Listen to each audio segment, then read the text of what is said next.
अनंत अनंत आस्था के साथ वंदन। शासनपति श्रमण भगवान महावीर स्वामी के चरणों में अनंत अनंत आस्था के साथ वंदन। जिन शासन देव, जिन शासन माता को नमन। आत्मज्ञानी सद्गुरुदेव युग प्रधान आचार्य भगवंत के चरणों में अनंत अनंत आस्था के साथ वंदन। आत्मप्रिय मुनिवृंद, आत्मार्थी साधक साधिकाओं, हम सभी बंध प्रकरण के अंतर्गत तत्वार्थात निगम सूत्र के बंध के बारे में जानते हैं। बंध क्या है और किसका बंध होता है? तो यहां उत्तर में दिया, बंध क्या है, क्या हो रहा है, यानी बंध किसका? योग्य कार्मण वर्गणा का, यानी पुद्गल का। पुद्गल का कार्मण वर्गणा का बंध हो रहा है। किससे हो रहा है? बोलो, किससे हो रहा है? आश्रय तो ले आए, पर बंध किससे हो रहा है? जो कषाय सहित जीव हैं उनको बंध हो रहा है। कषाय सहित जो जीव है उनको बंध हो रहा है। सभी सांसारिक मूर्तिक जीव, मूर्ति किस अपेक्षा से बताया कि जीव अपने आप में अमूर्त है, लेकिन अनादिकाल से इस मिथ्यात्व और मोह के कारण जो कार्मण वर्गणाएं उसके साथ चली गई है, उन कार्मण वर्गणाएं फिर नई कार्मण वर्गणाएं लेती रहती हैं। पुद्गल को पुद्गल लेते हैं और बीच में आता है कषाय आने से वो जीव के साथ चिपक जाते हैं, जीव की उपस्थिति में। कब से हो रहा है ये बंध? अनादिकाल, इसकी कोई आदि नहीं है। अब 2400 घंटे अनादिकाल से हमारे साथ कर्म का बंध हो रहा है। आप अभी हम क्या करते हैं? क्रियाओं का प्रतिक्रमण करते हैं।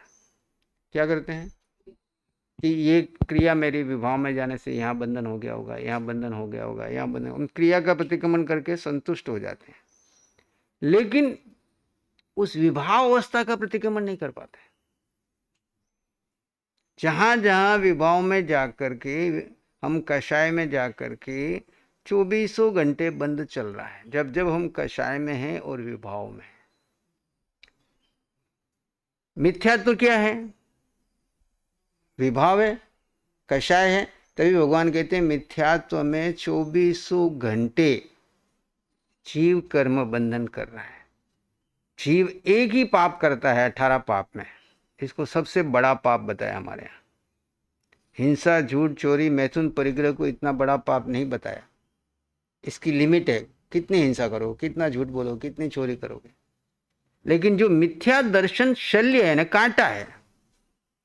दर्शन यानी दृष्टि में ही, दृष्टि ही विपरीत है। अब आपके घर में कोई एक व्यक्ति ऐसा रहता है जिसकी दृष्टि विपरीत है और आप सबको देखता रहता है, तो आपके दिमाग में क्या घूमता है? करता कुछ नहीं है, लेकिन सबको उस दृष्टि से देखता रहता है, तो आपके दिमाग में एक भ्रम आ जाता है, पता नहीं ये क्या क्या पकड़ रहा होगा, क्या क्या देख रहा होगा, क्या क्या सोच रहा होगा।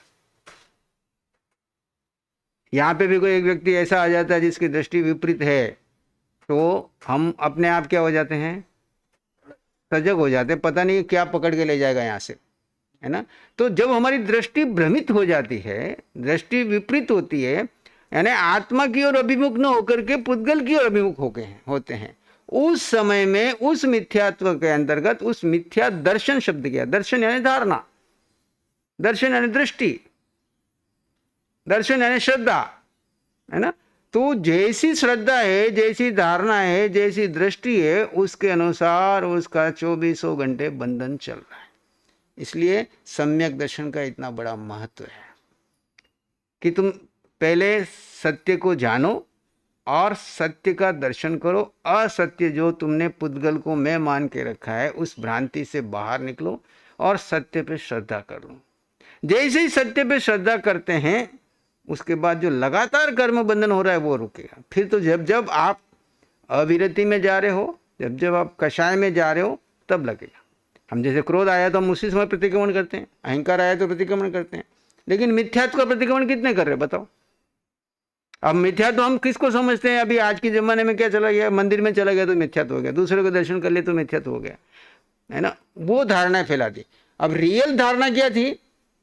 अपने अंदर में जिस जीव में वो रह रहा है, उस जीव के साथ जिस शरीर में रह रहा है, उस जड़ को मैं मान ले, उस जड़ को मैं मान ले, वो मिथ्यात्व। और जड़ को मेरा मान ले, वो मोह। कितना सरल परिभाषा है मोह की।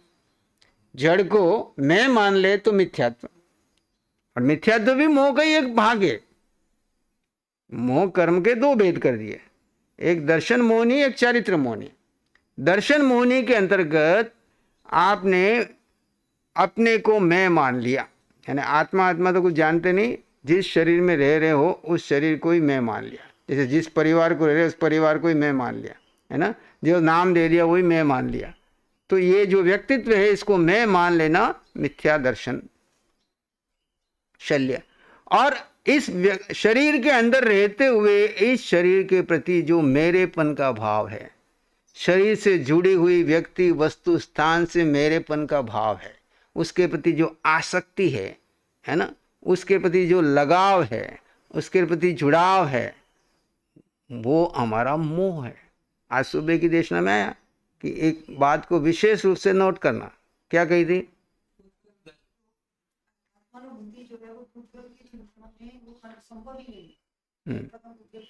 जब तक पुद्गल की पकड़ है, ये लाइन थी, जब तक पुद्गल की पकड़ है आत्मानुभूति संभव नहीं।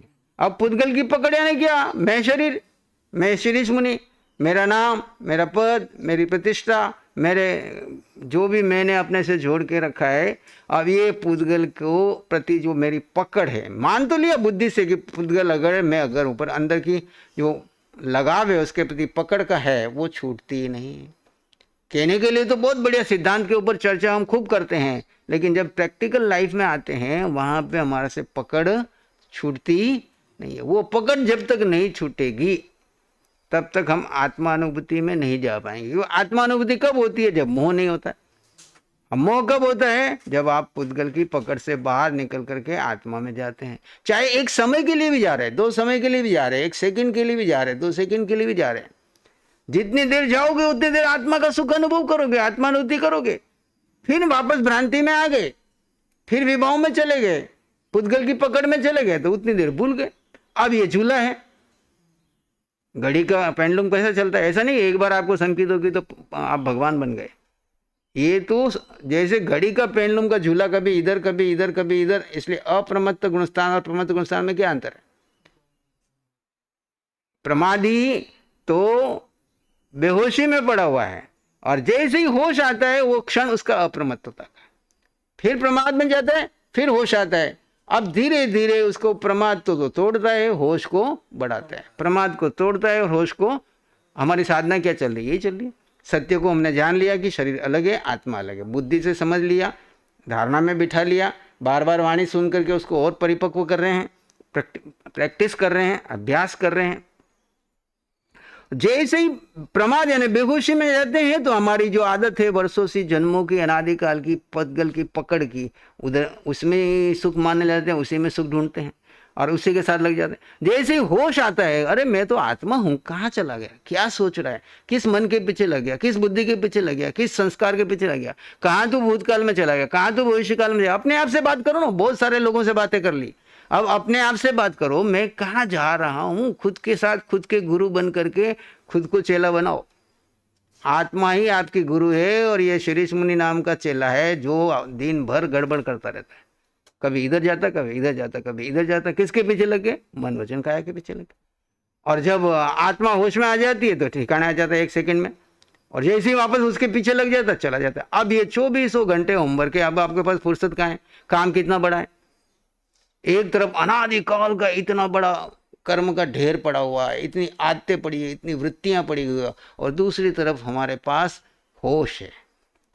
जैसे हम अरिहंत वाणी सुनते हैं, कोई सदगुरु को देखते हैं, कोई सत्संग में आते हैं, कोई सम्यक्ति को देखते हैं, तो देखते ही हमारे अंदर में एकदम से होश आ जाता है, अरे वो कितना आगे बढ़ रहा है, मैं क्या कर रहा हूँ, मैं कहाँ जा रहा हूँ। वो संत देखो वो साधना कर रहा है, वो वैसा कर रहा है, मुझे भी देख करके प्रेरणा लगे और अंदर से वापस होश आ जाए। अंदर तो आपको जानना, ज्ञान सिर्फ इतना ही चाहिए, जड़ भिन्न जीव भिन्न, दोनों अलग अलग। इतना ज्ञान हो गया तो केवल ज्ञान हो जाएगा। उसके बाद अगला स्टेप क्या चाहिए? होश बनाए रखना, जड़ को जड़ मानना, जीव को जीव मानना, दोनों को मिक्सिंग नहीं होने देना, क्योंकि मिक्सिंग करने की आदत पड़ी हुई है। जितनी देर हम जड़ के साथ जुड़ते हैं, यानी जीव जड़ के साथ जुड़ जाता है, उतनी देर बंद चल रहा है। जितनी देर जीव जीव के साथ रहता है, जड़ को गौण करता है, उतनी देर क्षय चल रहा है। कितना सरल है, आपको कुछ दिमाग लगाने की जरूरत नहीं, उलझने की जरूरत नहीं। और ये अनुभव से 24 घंटे अपने आप को वॉच करते रहो। आज तक हमको दूसरे को देखने की आदत पड़ी हुई है कि ये कैसे बैठ रहा है, ये कैसा, ये ऐसा क्यों बैठा है, टेढ़ा क्यों बैठा है, सीधा बैठना चाहिए, इसको ऐसा करना चाहिए, इसको ऐसा खाना चाहिए, इसको ऐसा पीना चाहिए, इसको ऐसे काम करना चाहिए, ये क्या हो गया, क्यों हो गया। भगवान की वाणी में बार बार आता है क्या, क्यों, कैसे, कितना, सब भूल जाओ। ये सब तुम्हारे विचारों को बढ़ाने का कारण है और भूत भविष्य में उस पर से जुड़ने का निमित्त है। जब आप इन सब चीज़ों को महत्व नहीं दोगे, कुछ कहीं कुछ हो रहा है, तो मेरे अंदर क्या हो रहा है उसको मैं देखूं, मैं क्यों विचलित हो रहा हूं, मैं क्यों विवाह में जा रहा हूं, मैं क्यों पर चिंतन में जा रहा हूं, मैं अपना बंध क्यों बढ़ा रहा हूं। जैसे ही मैं ये करता हूं मेरा बंद हो रहा है। मुझे बंद करना है कि क्षय करना है, मेरे को पाप बढ़ाना है कि घटाना है। सबसे बड़ा पाप है कि मैं अपने को देव आत्मा को भूल करके देह के साथ जुड़ जाता हूँ, वो सबसे बड़ा पाप करता हूँ। भली क्रिया कोई नहीं कर रहा हूँ, शरीर से कोई क्रिया नहीं कर रहा हूँ, दिखने में तो ठाणेनम मोणेनम जानेनम ध्यान में बैठा हुआ हूँ। लोग तो कह रहे कितना ध्यान ही 6-6 घंटा ध्यान करता है, लेकिन अंदर वाले को पता है, भगवान कहते हैं हमारी दृष्टि में ध्यान कौन सा है, वो क्रिया है तुम्हारी 6 घंटे की। तुम जितनी देर जीव जीव में ठहरे वो वास्तव में 11वां तप ध्यान है, बाकी तो एक ध्यान की क्रिया है। बाकी ध्यान की क्रिया, तुम उस क्रिया से संतुष्ट मत हो जाना कि मेरा तो आज का ध्यान हो गया, मेरी तो आज की नियम पूरा हो गया, मेरी तो आज की सामायिक होगी, मेरा तो आज का प्रतिक्रमण हो गया, मेरे तो आज का स्वाध्याय हो गया। लेकिन तुम स्व में कितने ठहरे, वो भगवान की दृष्टि में स्वाध्याय है, वो ध्यान है। स्व और पर का भेद ये स्वाध्याय है। स्वाध्याय का मतलब खाली तत्वार्थ सूत्र पढ़ना ही स्वाध्याय नहीं है। स्व और पर का भेद, अभी आप खुली आंखों से कितने पर कर सकते हो? जो 3 पहर भगवान ने साधु को और श्रावक को बताया है कि 3 पहर स्वाध्याय का मतलब क्या है? कोई भी क्रिया, चलते उठते बैठते खाते, प्रतिलेखन, गोचरी, विहार, है ना, सब चर्या में तुम्हारा स्व और पर का भेद चलता रहे, स्व और पर का भेद चलता रहे। जैसे ही तुम्हारे को विश्राम मिला तो स्व को स्व में स्थित करके थोड़ा विश्राम, इसलिए स्वाध्याय के बाद ध्यान बताया। जब तुम 3 घंटे, कल कमलेश बहन ने मैं प्रश्न पूछा तो मैंने उसको पूछा कैसे, बोले खुली आंखों से तो बढ़िया चल रहा है। मैं को खुली आंखों के बढ़िया चल रहा है, इसकी कसौटी क्या है? इसकी कसौटी है कि जब आंखें बंद करके बैठते हो तुरंत ध्यान लग जाता है, विचारों की न्यूनतम हो जाती स्थिति। घटनाएं घटी, एक बार आके चली गई, 2 बार आके चली गई, तब तो ठीक है, लेकिन वही घटनाओं का प्रभाव बार बार आ रहा है और विचार बार बार घूम रहे हैं और बार बार भूत भविष्य में जा रहे हैं या पिछली घटनाओं में जा रहे हैं। इसका मतलब आप खुली आंखों का भेद ज्ञान नहीं कर रहे, बुद्धि से कर रहे हैं।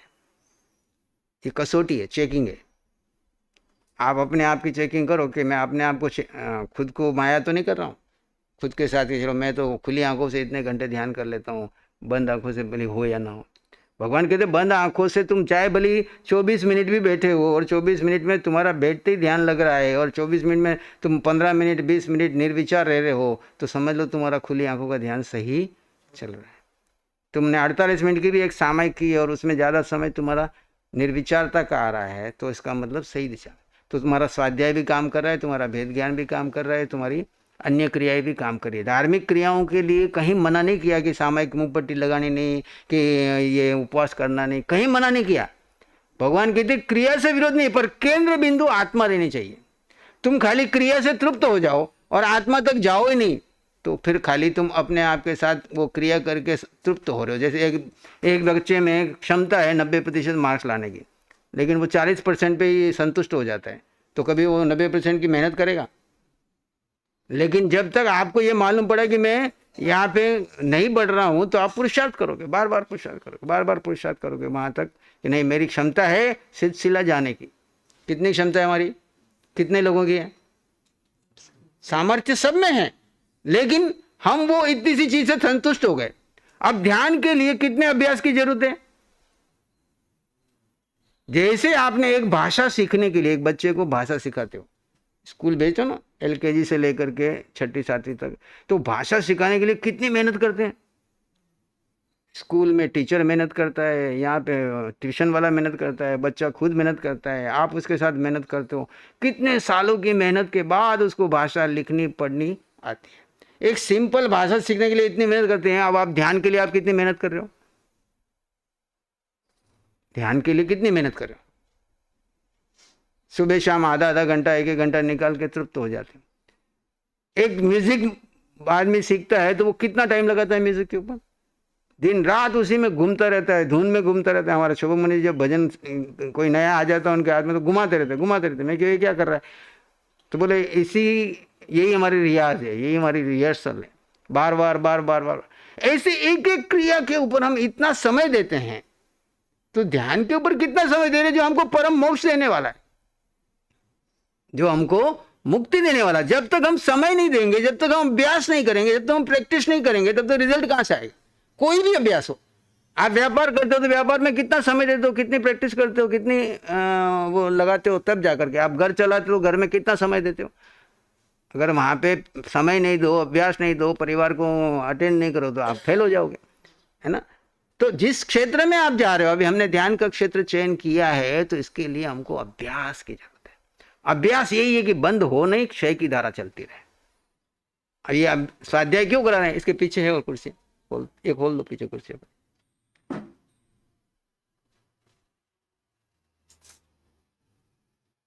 बंद हमारा कैसे रुके, और बंद रोकने के लिए एक ही तरीका है कि आपका होश बढ़े और कषाय की जगह पे अकषाय की स्थिति आए।